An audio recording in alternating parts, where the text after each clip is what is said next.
1, 2, 3, 4.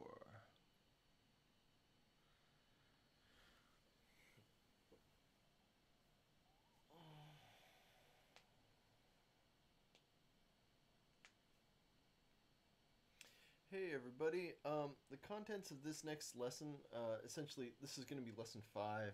I'm going to make a sessional assessment. So the first sectional assessment is for the first 2 lessons. The second sectional assessment's on lesson 3 and 4, and then this next sectional assessment is just going to be on lesson 5.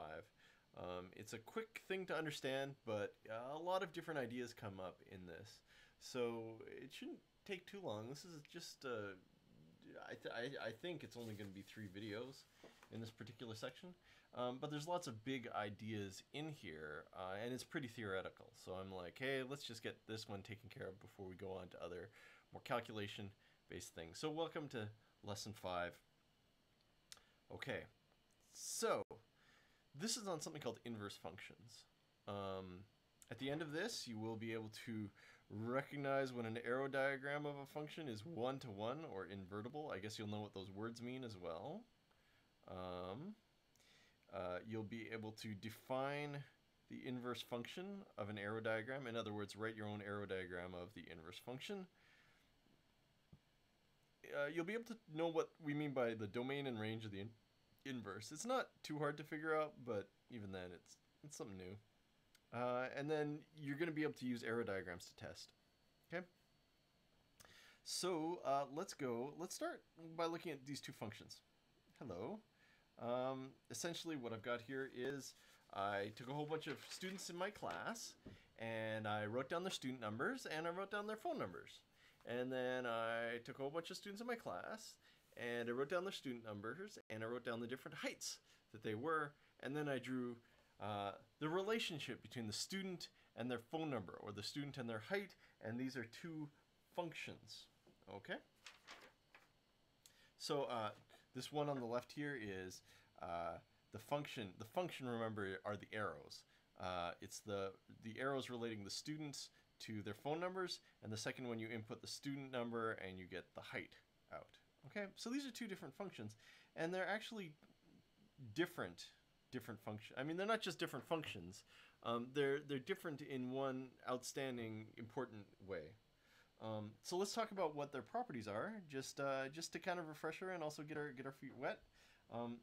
What's the domain?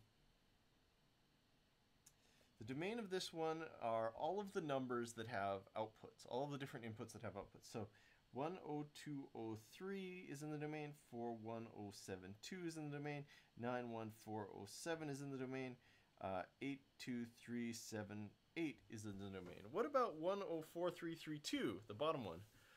It's not in the domain because there's no output for it. Maybe that student didn't come to class, maybe they don't have a cell phone, whatever the case. My function doesn't have an output corresponding to that input. What about the range? Well, the range are the list of all the possible outputs corresponding to their inputs. So 2502237, 2506886, 2503245, 1029913. And there are 4 terms here. Can there be more than 4? Not in this case, because we're talking about functions. The domain only has 4 different number inputs, so the outputs can't be any more than 4. Okay, so what about the top one? 2501029. Well, that one doesn't have any input corresponding to it. It's somebody else's phone number. They're not in the class. So it's not in the range of outputs. Okay. What are the domains and ranges of our G function? Domain is 10203, 41072, 91407, 82378. What about 104332? Well, there's no output for that, so I don't include it in the domain. How about the range? 125, 200, 186. What about 210, 1, 1. Huh? Well, that's not the output of any input, so it's not in the range of the function. Okay, so I mentioned that these two functions were different in fundamental ways. And one way of talking about that is to count the number of outputs and number of inputs. In this case, there are 4 inputs and 4 outputs. So there's the maximum number of outputs for that number of inputs. Okay? Whereas this one had 1, 2, 3, 4 inputs and only 3 outputs. How come? It's because one of the outputs has 2 functions working as its input. Okay? And so there's fewer outputs than inputs, but that's okay. I mean, it's a function. These things are supposed to have meaning, and so don't get too worried if things are different than you might expect. So that is a characteristic way that these two functions are different. And that's actually one of the ways that we're going to build into a new kind of way of talking, not a new way of talking about functions, but a new classification, very special functions. Because I can use this function to build a new function in a way that I can't use this one to build a new function. That's the idea. This one is special because I can use it to build a new function. This one I can't. So what am I going on about? How do I build that new function? I guess let's get to the truth of it. The new function that I'm talking about is a function that you make by reversing the direction of the arrows. Okay? There. Reverse all of the relationship arrows. I mean, I can do the same over here if I want.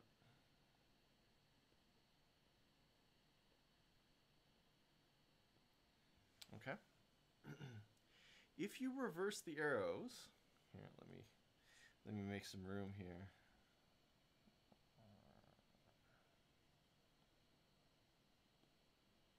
If you reverse the arrows, you get a new expression, a new function.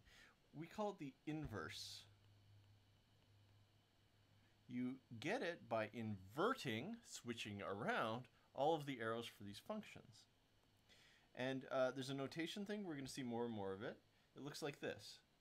F minus 1. You put the phone number into this thing, and then use the blue arrows to look up the student number. Does that make sense? So that's the way in which this is a new function. This new function, it's named f minus 1. It tells me it's a reverse lookup. It's like reverse lookup phone books, where you look up the phone number and it tells you whose name corresponds to it. Okay. Well, I reversed these letters on the right-hand side for G. So, you know, you look up the height, and you should get a student. But I also told you that this wasn't a function, isn't it? And the answer is no. For the input here, oh, by the way, when we switch the order, this right-hand column is now the input, and the left-hand column is the output. We switched them around. Okay, so this particular input on this function has 2 outputs, which, as you know, disqualifies it from being a function. So even though you can draw a new arrow diagram, like nothing's keeping you from drawing the arrow diagram, this arrow diagram doesn't qualify to be a function.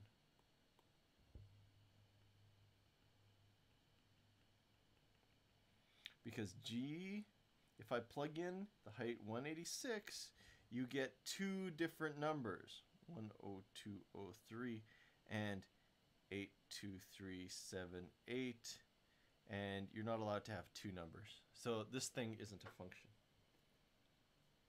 Okay?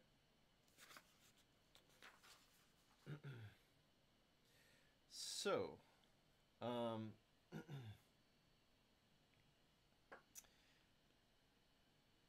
the inverse, okay, minus 1.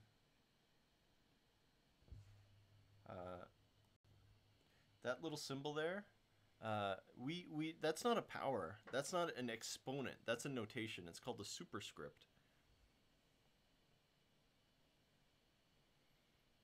Sometimes in math, we write little numbers or little symbols above or below a function to indicate that there's a relationship.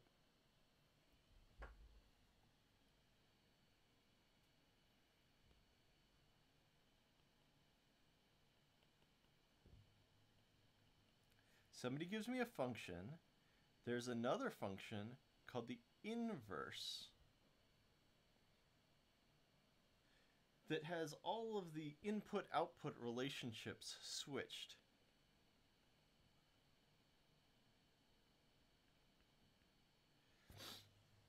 In other words, instead of starting with the student number and looking up the phone number, my inverse function, the blue arrows, let me start with the phone number and tell me the student number. Okay? And so it turns out that they're both fairly useful. Here, let me write it this way. In the original function, you looked up the student number and it told you the phone number of that student, whereas the inverse switches those two around. It switches the arrows around. So we go, this one, you start with the phone number and you get the student number. So why do we write it f to the minus 1? We want to remember that there's a relationship here between these two functions. And so it's essentially, it's like, think of it as like a family name, okay? You're indicating that there is a relationship. They are related. They're siblings. Okay. So this is the second thing so the first thing to note is that's what we're talking about. It's called an inverse. That's what we're talking about in this video. And the second is not every function has an inverse. Only really special functions have inverses. So we're going to talk about that a little bit more. If a function has an inverse,